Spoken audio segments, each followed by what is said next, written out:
and I'll talk through it. 7 foundations that we think are vital for leaders to put into play, to think about, to really help people, especially in hybrid working worlds, to perform, to be empowered to perform.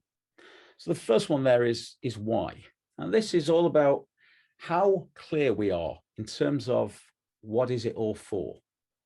Where is the business going?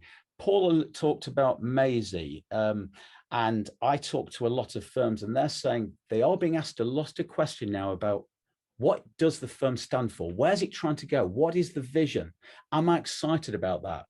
You know, what kind of clients may I be working with? What kind of technology may I be working with? Where are we going to be maybe in 3 years' time? How do I fit in? How does my work fit in? So that's about clarity.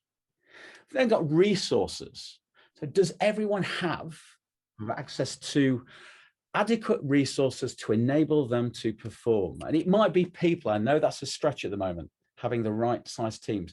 It might well be giving them time to perform. And by that, maybe time to develop, time to try new things, time away from chargeability targets. Have we got the systems, the processes, technology, and the budget to invest in that to enable and allow people to perform? Knowledge, support, and development. Does everyone have the basic knowledge?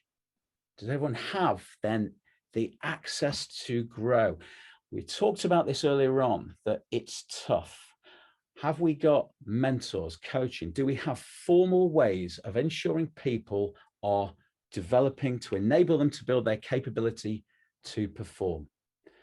And then it's the incentives. And you'll see there, WIIFM. What's in it for me? What's in it for the firm? What's in it for clients? And people need to know, need to be given those carrots, need to know what's driving them to perform. They need to see it, feel it. So is there opportunities maybe for recognition to drive people to put the effort in? Is there opportunities for reward, progression, growth, challenge? And do they see that? Do we have conversations to explain that? Clear standards and expectations. Is everyone clear on what is expected constantly? Paul talked about some firms where the appraisal is the only time I sit down and set goals. That's a year often. Maybe 6 months we touch it again. The way the world's working, the dynamic nature of change means that often objectives, targets are irrelevant within a month.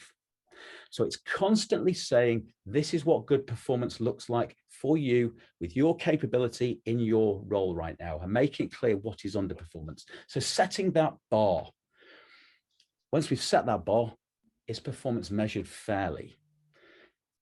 Thinking about the individual, what they bring to the table. Not maybe, again, I see standard targets across a team, and all those human beings are different in terms of the strengths and the way they go about their work. So is performance measured fairly, taking all that into account? And finally, do people know how they're performing and how they can get better? Okay, take this word away from feedback. Feedback has got a negative brand that means that it doesn't often happen. People see that, yeah, well, I'm going to have a feedback conversation. They associate it with negativity. But we're talking about constructive, continual improvement conversations.